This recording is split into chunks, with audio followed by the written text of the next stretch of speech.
Hi friends, வணக்கம் and welcome to ALV Creations. இந்த வீடியோல இந்த ரெடிமேட் டிசைனர் லாங் ஃப்ராக்குக்கு ஸ்லீவ் அட்டாச் பண்ண போறோம். இதுதான் இந்த ட்ரெஸ்க்கு கொடுத்திருந்த ஸ்லீவ்ஸ். பாத்தீங்கன்னா இதுதான் நல்ல பக்கம்.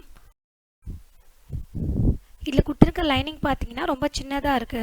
சோ இந்த இடத்துல நம்ம கட் பண்ணாக்கா நம்ம இந்த ஸ்லீவ்ஸ்ல வைக்க முடியுமா நம்ம பார்க்கணும். சோ ஜஸ்ட் நான் இந்த மாதிரி வெச்சி பார்க்கறேன். இந்த ரவுண்ட் நம்ம வந்து ஸ்லீவை வந்து கட் பண்ணிட்டு லைனிங் அளவுக்கு வெச்சாக்கா இது பத்தாது. பிகாஸ் உள்ள நம்ம தையலுக்கு வேற தேவைப்படும். அண்ட் மோர் ஓவர் இந்த ட்ரெஸ்ல இவ்ளோ சின்ன ஸ்லீவ்ஸ் வெச்சாலும் நல்லாவும் இருக்காது. பட் இந்த மெயின் ஸ்லீவாவது கொஞ்சம் பெருசா கொடுத்திருக்காங்க. சோ இந்த பீஸ் அப்படியே கம்ப்ளீட்டா எடுத்துட்டு நம்ம இதுக்கு பதில் வந்து லைனிங் வேற அட்டாச் பண்ணிக்கலாம். இந்த அளவு நம்ம வெச்சி பார்க்கலாம் இது கரெக்ட்டா இருக்கான்னு.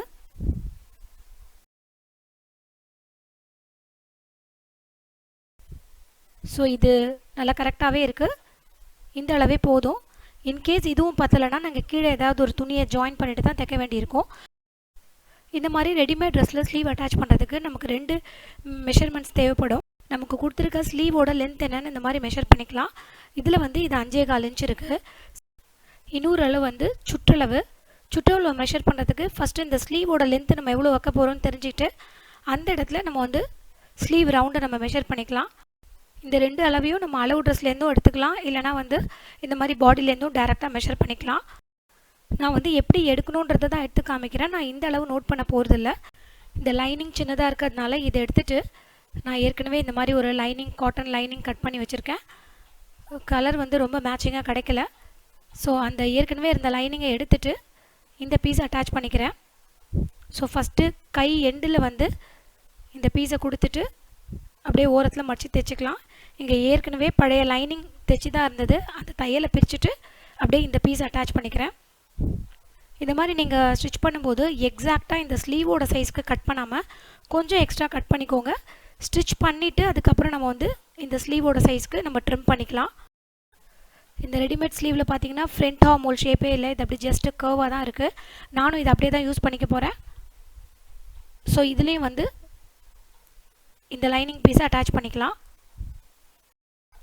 நல்ல கிராண்டா காஸ்ட்லியா நம்ம Dress வாங்கும்போது நீங்க கண்டிப்பா ஸ்லீவ்ஸ் அத அட்டாச் பண்ணி தான் யூஸ் பண்ணுவீங்க அப்படினா கண்டிப்பா நீங்க வந்து வாங்குறதுக்கு முன்னாடி உள்ள இருக்க ஸ்லீவ் எல்லாம் கொஞ்சம் ஓபன் பண்ணி பாருங்க. சம்டைம்ஸ் வந்து ஒவ்வொரு ஸ்லீவும் ஒவ்வொரு சைஸ்க்கு இருக்கு. சம்டைம்ஸ் வந்து ஒரு ஸ்லீவே மிஸ்ஸிங்கா இருக்கு. சோ இந்த மாதிரி இருந்ததுனா நமக்கு வந்து அந்த ஸ்லீவை யூஸும் பண்ண முடியாது. அதே மாதிரி துணி நம்ம கடையில போய் வந்து வாங்குறது ரொம்ப கஷ்டம். அதுக்கு ஈக்குவலான குவாலிட்டில எல்லாம் நமக்கு கிளாத்தே கிடைக்காது. பிகாஸ் எனக்கு இந்த மாதிரி ஸ்லீவ்ஸ் அட்டாச் பண்ண கொடுக்கும்போது நான் இந்த மாதிரி பார்த்துருக்கேன். நீங்களும் இந்த மாதிரி வந்து சிச்சுவேஷன் ஃபேஸ் பண்ணியிருக்கலாம். ஸோ இப்போ வந்து மேல் பக்கம் அப்படியே கர்வை வந்து அட்டாச் பண்ணிக்கிறேன். ஜெனரலாக நம்ம ரெடிமேட் ட்ரெஸ் வாங்கும்போது போட்டு பார்த்து நமக்கு சைஸ் கரெக்டாக இருக்கான்னு பார்ப்போம். பட் அது உள்ள ஸ்லீவ் இருக்கான்னு கேட்டுப்போம் தவிர அதை நம்ம பார்க்கவே மாட்டோம். இனி நீங்கள் ட்ரெஸ் வாங்கும்போது உள்பக்கம் திருப்பி உள்ளே வந்து எப்படியும் ஸ்டிச் பண்ணியிருப்பாங்க. அது ஓரளவுக்கு நீட்டாக இருக்கானாவது நம்ம பார்த்துக்கணும். நீங்க வந்து சென்டர்ல இருந்தும் நீங்க ஒரு பக்கம் அட்டாச் பண்ணிட்டு அப்புறம் இன்னொரு பக்கமும் அட்டாச் பண்ணலாம். இல்ல இந்த மாதிரி மெஷர் பண்ணிட்டு ஒரு சைடுல பின் பண்ணிட்டு அப்படியே இந்த எண்ட்ல இருந்து அந்த எண்டும் அட்டாச் பண்ணலாம். சோ இதுல நான் சென்டர்ல மார்க் பண்ணிருக்கேன். பாத்தீங்கன்னா அதுக்குள்ள இங்க வந்து ஒரு சின்ன டேமேஜ் உள்ள வச்சிருக்க பைப்பிங் த்ரெட் தெரியுது. ஃபர்ஸ்ட் அதை சரி பண்ணிடலாம். நல்லவேளை கொஞ்சம் கிளாத் இருக்கிறதுனால அதை மேல அப்படியே கவர் பண்ணி ஃபர்ஸ்ட் இந்த இடத்துல வந்து ஸ்டிச் பண்ணிக்கிறேன். இந்த கிளாத்தை நல்லா கவர் பண்ணி இந்த பைப்பிங் ஜாயின் பண்ணிருக்க இடத்துல நான் ஸ்டிச் பண்ணிக்கிறேன்.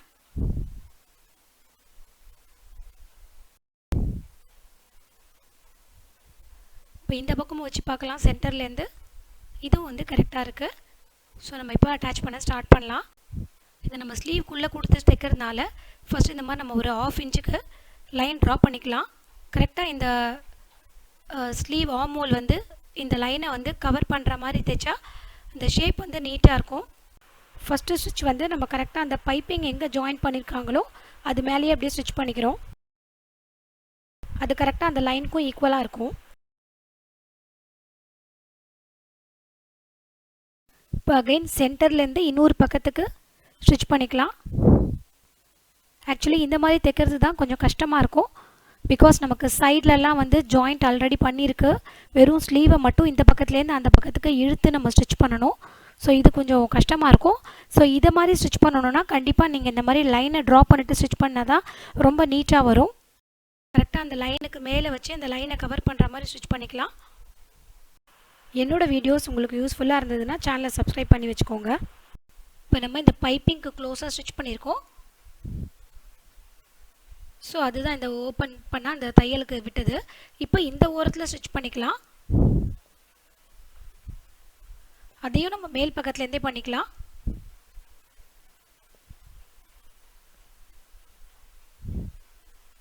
ஸோ ஃபூட்டரை கொஞ்சம் தள்ளி வச்சுட்டு பைப்பிங்லேருந்து கொஞ்சம் ஒரு 1/4 இன்ச் தள்ளி வச்சுட்டு ஸ்டிச் பண்ணிக்கிறோம். இந்த மாதிரி ஸ்டிச் பண்ணுறதுனால நம்ம வந்து ஓவர்லாக் பண்ணணுன்னே அவசியம் இல்லை. எப்போவுமே இந்த மாதிரி ஸ்லீவ் அட்டாச் பண்ணும்போது நம்ம 2 ஸ்டிச் போடணும். அந்த பைப்பிங்க்கு அந்த எட்ஜில் வந்து ஒரு ஸ்டிச் போடணும். அதுக்கப்புறம் வந்து உள்பக்க துணி வந்து பிரிஞ்சு வராமல் அந்த நூல் இழையெல்லாம் வராமல் இருக்கிறதுக்கு அதோட எட்ஜில் இருக்கிற மாதிரி இன்னொரு ஸ்டிச் போடணும்.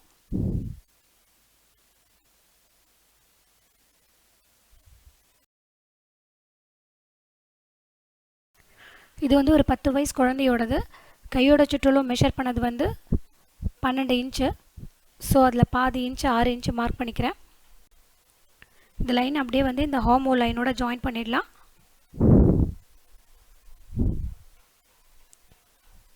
ஃபஸ்ட்டு இந்த இடத்துல ஒரு ஸ்டிச் பண்ணிவிட்டு அதுக்கப்புறம் ஓவர்லாக் மாதிரி இன்னொரு 1/2 இன்ச்சில் தள்ளி இன்னொரு ஸ்டிச் பண்ணிக்கலாம். எக்ஸஸாக இருக்கிறத ட்ரிம் பண்ணிக்கிறேன். இதே மாதிரி இன்னொரு ஸ்லீவையும் ரெடி பண்ணிக்கலாம். இப்போ இன்னொரு ஸ்லீவை வந்து ஒரு பக்கம் ஸ்டார்ட் பண்ணி இன்னொரு பக்கம் ஃபினிஷ் பண்ணலாம். ஸோ இதையுமே சென்டர்லேருந்து மெஷர் பண்ணிவிட்டு கரெக்டாக எங்கே வந்து அது எட்ஜு முடியுதோ அங்கேருந்து நம்ம ஸ்டார்ட் பண்ணிக்கலாம். பட் ஸ்டிச் பண்ணுற விதம்லாம் சேம் தான். ஃபஸ்ட் இந்த பைப்பிங்க்கு க்ளோஸாக ஸ்டிச் பண்ணிக்கிறோம். பட் இதில் வந்து இந்த ஸ்லீவோட சென்டரும் இந்த ஷோல்டரோட சென்டரும் கரெக்டாக மேட்சிங் ஆகணும். இல்லைனா ஸ்லீவ் வந்து கரெக்டாக வந்து ஃபினிஷிங் வராது. இன்கேஸ் அப்படி மேட்சிங்காக வரலைன்னா மறுபடியும் தையல் பிரிச்சுட்டு தான் பண்ணணும். இதுலேயுமே இந்த லைன் ட்ரா பண்ணி ஸ்டிச் பண்ணுறதுனால ரொம்பவே ஈஸியாக இருக்குது.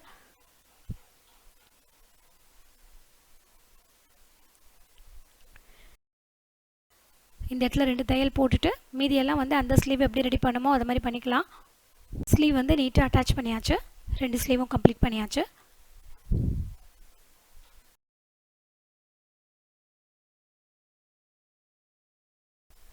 இந்த மாதிரி பார்ட்டி வேர் இல்லை ஹெவி ஒர்க் பண்ண லாங் ஃப்ராக் இந்த மாதிரிலாம் வாங்கும்போது நம்ம வந்து பேக் சைடில் வந்து நம்ம எப்படி இதை போட்டு பார்த்து தான் வாங்குவோம். பட் ஜிப்போட லென்த்து வந்து எவ்வளோ இருக்குன்னு பார்க்கணும். கரெக்டான ஃபிட்டிங்கில் நம்ம ஃப்ராக் வாங்குகிறோன்னா கூட ஜிப்பு வந்து அட்லீஸ்ட் இவ்வளோ தூரம் எக்ஸ்டெண்ட் ஆகிருக்கணும்.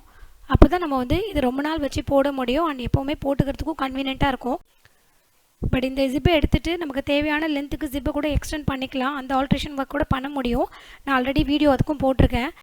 ஆல்மோஸ்ட் இப்போ எல்லா ஃப்ராக்லேயுமே இந்த மாதிரி பெல்ட் வருது. ட்ரெஸ்ஸு கொஞ்சம் லூஸாக இருந்தால் கூட இந்த நாட் வச்சு நம்ம வந்து ஃபிட்டிங்காக காமிச்சிக்கலாம். இல்லைனா சைடில் கூட ஷேப்க்கு வந்து ஸ்டிச் பண்ணிக்கலாம். தேவையானப்போ நம்ம எக்ஸ்டெண்ட் பண்ணிக்கலாம். பிகாஸ் எந்த ரெடிமேட் ட்ரெஸ்லையும் நமக்கு இங்கே வந்து தையலுக்காக எக்ஸ்ட்ராலாம் கொடுக்க மாட்டாங்க. ஸோ நல்ல காஸ்ட்லி ட்ரெஸ்ஸாக வாங்குகிறோம். கொஞ்சம் வருஷம் வச்சு போடணுன்னா இந்த பாயிண்ட்ஸ்லாம் ஞாபகமாக செக் பண்ணுங்கள். இந்த வீடியோ உங்களுக்கு ரொம்ப யூஸ்ஃபுல்லாக இருக்கும்னு நினைக்கிறேன். Thanks for your love and support. See you all in my next video. Have a great day.